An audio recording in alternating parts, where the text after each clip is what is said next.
Hi, I'm Alex Archbold. I've been buying and selling antiques since I was a kid.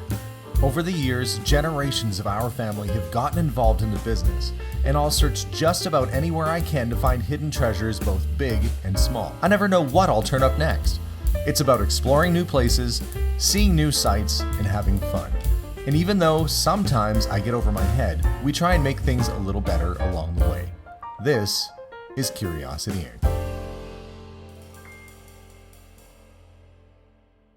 Well, good morning, everybody, and welcome to today's episode. Last night, I got on an airplane and I found myself in Tulsa, Oklahoma, land of the giant golden dude. Actually, he's the golden driller. This is an oil town and has been for many years. And I should feel right at home. Most of my family worked in the oil and gas industry most of my life. But I'm here for a few reasons. Mostly, I'm meeting with an interesting fellow, and that interview will be coming out soon. But while I'm here, I'm going to check out some antique stores, some antique malls, and hopefully some other little places to go. And we're going to explore and see what we can find here in Tulsa. So without further ado, let's hit the road and let's go. I am going to pull over for a second because I noticed on my map that I'm near someplace I've kind of always wanted to go. I know it's going to seem silly to you guys, but look what I'm by. I'm right by Route 66. And gosh, you know, I've never been there before. I mean, I know it's just a highway, but you know, so many songs about it, the car culture, everything. So I got to take a trip a little bit down Route 66, and I think they have a Route 66 interpretation center somewhere down here. I'm gonna see if I can find it, and we'll hit that on our way to one of these antique malls. Well, here we are, a small section of Route 66 that is still in use today in Tulsa. They call it Southwest Boulevard, but at one point this would have taken weary travelers. They would have known that they were near Tulsa or in Tulsa when they got here. Oh, look at the giant. I haven't seen an Arby's sign like that before. It's been old Arby's. There it is, historic Route 66.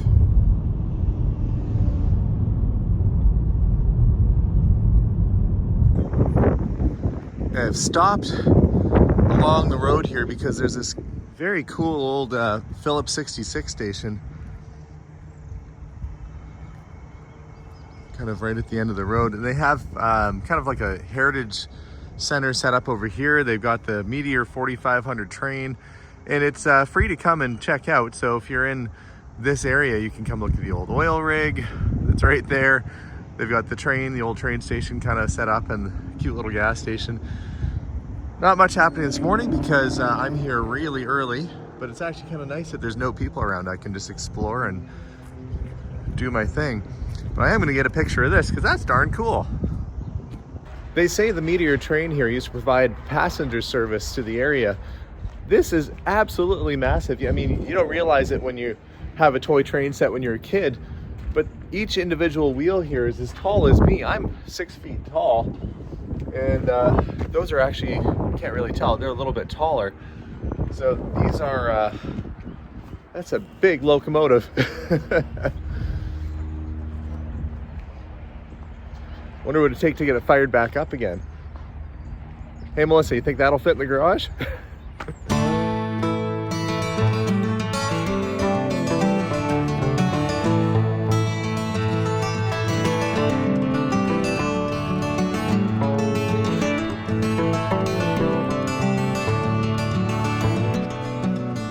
First stop today was at a flea market at the other end of town. They've got some stuff I haven't seen before, the McDonald's game. Look how happy they are to be playing the McDonald's game. That's like official, that's Milton Bradley. So we'll see what other kind of cool old collectibles they might have kicking around.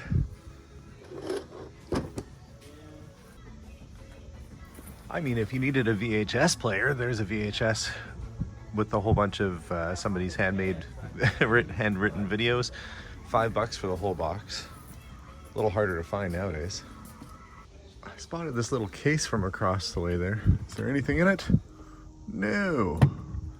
Kind of looked from afar, looked like a little sewing machine case or something, but I think that was a sewing box that you'd put your knitting your needles and such in there. Not knitting needles, they wouldn't fit, but thread would. Lots of tools and stuff, randomly hot sauce. Always a mix of stuff at a flea market. I'm like the only human in here right now. Actually, I did see somebody else walking around earlier, but it's first thing in the morning and I'm pretty much the first guy here. Kind of neat. Action dune buggy. Battery operated. Got a bunch of old comics. Look like they're kind of 1970s era, but some old Archies. Some neat things. Didn't get a copyright. Oh, I see. I thought this was an Elvis pinball, but it's So Elvis kind looking. of generic, you know. A little bit Tom Jones, a little bit Elvis. I think Engelbert it's Humperdinck, yeah. and all those guys that dress like that. that seems like it's mostly Elvis. Yeah, it's Who made this? Is this a Chicago coin or? well, it's Montgomery Ward. Oh, Montgomery Ward. So this would have been not a commercial unit. This would have been almost like a home unit or something. Yeah, I don't know. I'm sorry, it's made by Sears. Oh, made by Sears. It's got a plate on there. I've never seen a Sears Corporation Elvis pinball, but you don't have the head for it, I guess. No, a friend of mine, he's interested in it. He said on the internet there were 3 heads for $150 each. Oh, okay. So you could you can get get one and put one, it on yeah. there. Well, that's a neat thing. Well, a few interesting little items in there. I saw a cool scrimshaw piece, but it was $450. Not, I mean, maybe that's what it's worth, but that's not what you want to spend when you're at a flea market. Anyway, I'm going to head on off to an antique mall now. We'll do a little browse around there and see, I'm always on the lookout for the same kind of thing, especially when I'm traveling. Old watches, old Hot Wheel cars, some historic kind of interesting things. I don't know. We'll see. I want it to be able to fit inside of a bag, inside of my bag so I can carry it back. So hopefully I'll find something to bring back home after this trip is done. But let's head back on the road here, head back on the highway and go hit up an antique mall.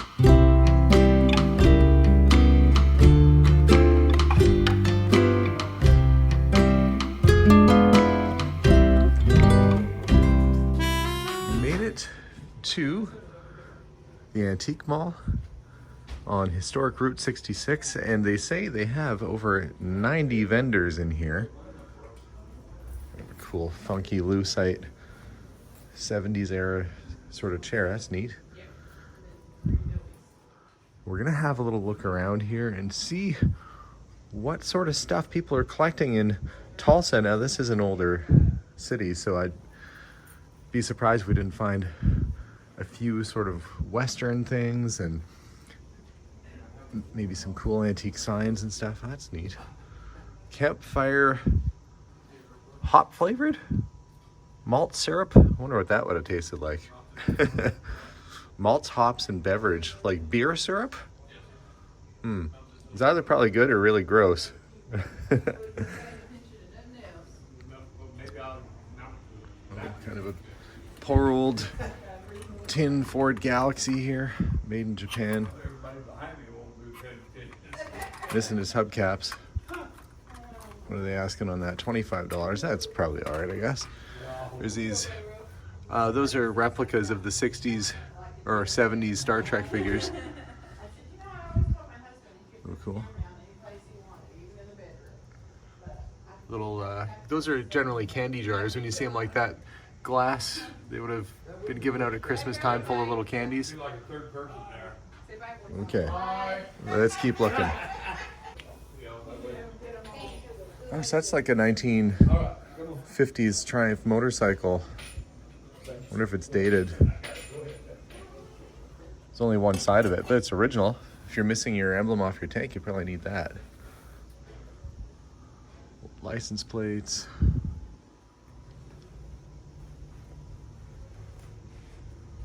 The old tire ashtray. See those all over the place.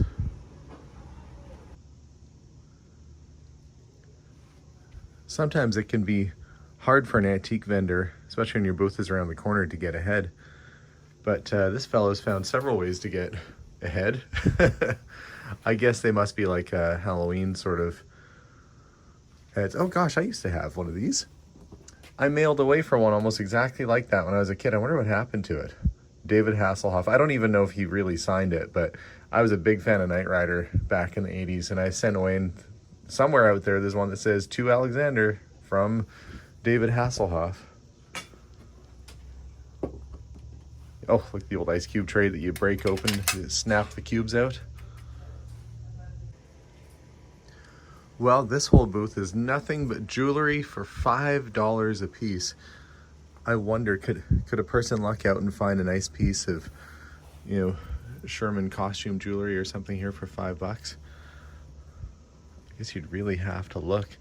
I have a quick browse in here. Oh, look, a Lowenbrow sign. I promise it's not ADHD.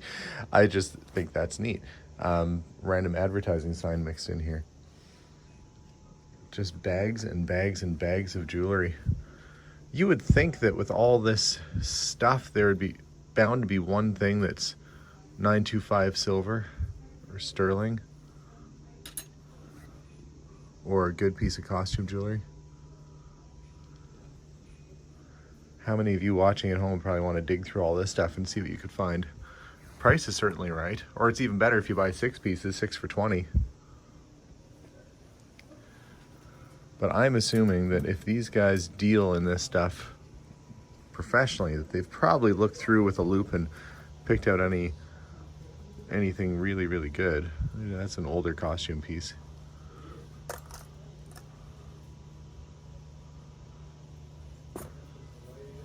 Oh, that's a freaky looking. I wonder if that's one of those mannequins that you learn to cut hair on. That person did not pass. I don't know what look that would be. I want the mohawk just on the back of my head. Okay, let's keep looking around.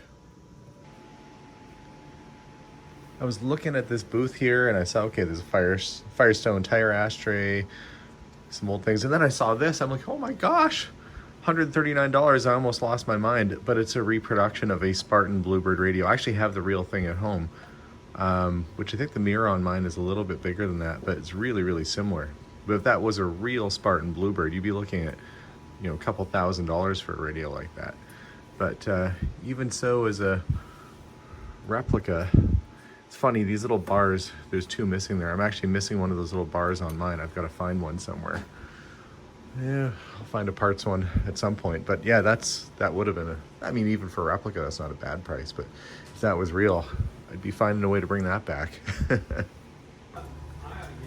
Yeah, that's kind of neat. Look at this. It's a little Fred Flintstone portable record player.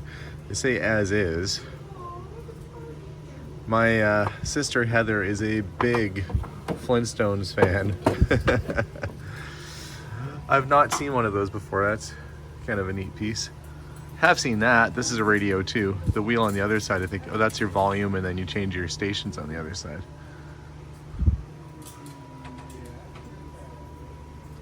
Always thinking of my sister. I did get her a Lego Flintstones house that she still has on display, but she doesn't collect a lot of stuff, so I don't think she'd really have a space for it. I don't start loading her up on things she's not going to use, but makes me think of her though. Oh, look at all the old milk bottles, pop bottles.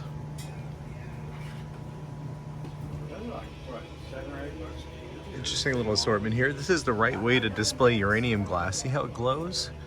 I always say when you see that green glass, if you're at a thrift shop or something, it just looks like this, but under black light.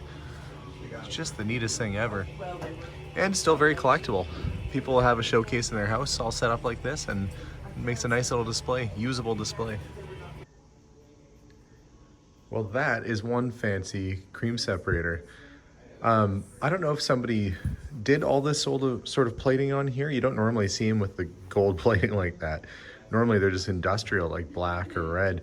So that one is a gussied up cream separator if ever I saw one. And the price, $995. You gotta really like a cream separator to spend that money on, but that is a pretty fancy one. I didn't even know that they made that. Look, it's a 60th anniversary Cheerios box. So they've got the Lone Ranger on the left, little retro lunch kit came with it, and then your Cheerios. No, nobody's ever opened it. Don't think I'd want to eat the cereal in there, but it's kind of different. There are certainly people who collect cereal boxes. Some old movie posters. I used to love finding these old Western movie posters, framed or unframed.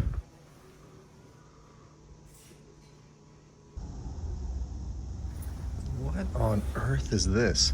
Paul Winchell's new Jerry Mahoney ventriloquist dummy. Oh, there he is. His lower jaw isn't there. Make your ventriloquist act really good if the dummy's mouth doesn't even move. Well, that's different. Person definitely likes the Star Wars stuff.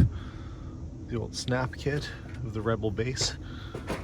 I saw this over here. That's actually a really good price. $10 for the original Darth Vader mask and outfit. It's vinyl, so it might have become a little deteriorated, but it's got the original box. Yep. I have entered the upstairs of a old warehouse. And the guy downstairs said, oh yeah, there's some stuff up there. Well, let's have a look. A little bicycle in the corner. Suitcases. I always remember the story of the person that found a Louis Vuitton suitcase in their mom's attic or something and it ended up being worth a fortune. You never know what you're gonna find.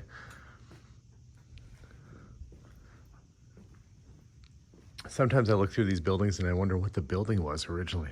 This has a showroom downstairs, warehouse space upstairs. I have to ask the guy before I leave what this place used to be.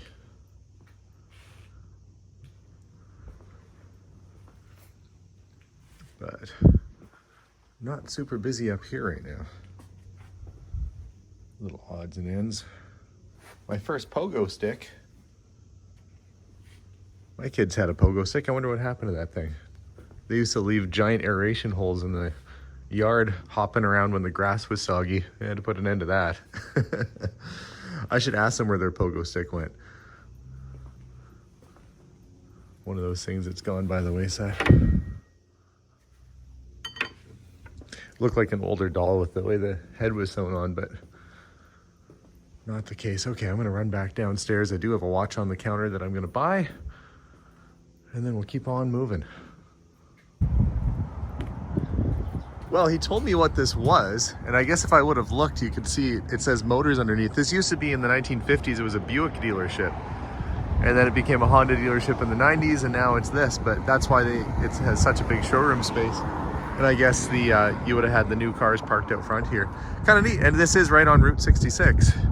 So I'm gonna go down the road a little ways, see if there's much more to see, and continue on with my adventure today. But to get out of here, I gotta drive down the sidewalk. It's just a little parking lot.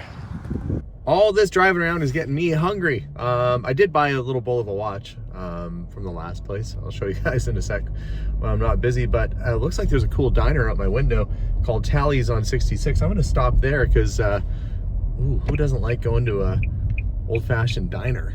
Especially on Route 66, that's a lifetime experience for a Canadian guy like me. So off I go. Well, the original cheeseburger for $9, that's not a bad deal, and it's pretty much exactly what I expected in here. Sitting at the counter here, grabbing my food. Oh, and, hang on, that's the watch I picked up earlier. $25, little Bulova automatic from the 50s, not too shabby. Well, let's get some food going here. To say there is something kind of nice about waiting for a cheeseburger sitting at a diner, Route 66. They've got oldies playing in the background. Life is pretty good. Time to dig in. Maybe somebody watching at home can tell me, or a Oklahoma resident, what are these beautiful purple trees? Is it some sort of lilac tree, or what is it? I don't know. I've never seen one before, but they're all over the place in the neighborhoods here, and they're absolutely stunning. The video here doesn't do it justice. It's very, very vibrant and just a very pretty tree. But what are they? Somebody tell me. Now, as I was driving along, I did stop in at a pawn shop to see what they had. And the guy's name was Diamond Jim. And Diamond Jim said, you got to go see my friend down the road. He's got all kinds of neat stuff. So I'm going to go there. I don't know if I'll be able to film, but I jokingly said, I'm going to use that Diamond Jim discount because he said, tell him Diamond Jim sent you and he'll give you a good price. So I said, well, can I use it at McDonald's? Can I go in and say, Diamond Jim sent me, supersize me for free? I guess we'll see. We'll see what kind of pull Diamond Jim has here in Tulsa, but I am going to go check out a couple more pawn shops and do a little bit more sightseeing while I'm in town here. One thing I've noticed as I've been driving around Tulsa, there's a lot of nice big old houses pretty much everywhere.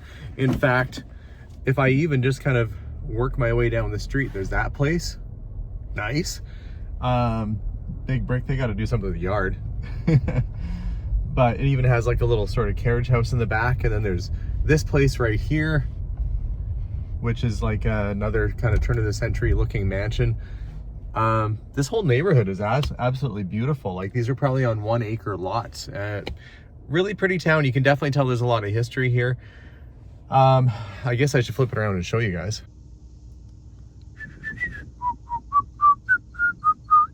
See, it's nice. The whole area is nice. And that's another serious house right there. I mean, they've got the house, they've got the outbuildings. They must have probably, oh, I want to say like maybe 3 acres, 2-3 acres of land right in the heart of the city. That's a nice old property. But that's going to conclude my first day here in Tulsa, visiting several flea markets and antique malls. I ended up buying the one bull of a watch today. So fun. It's a fun adventure so far. It's beautiful, it's sunny, there's green grass, and that's more than I can say if I were back home. So guys, thanks very much for watching today's episode. We will see you all soon, and tune in for more episodes, guys. Subscribe if you haven't done that already, and as always, bye for now. Bye, everybody.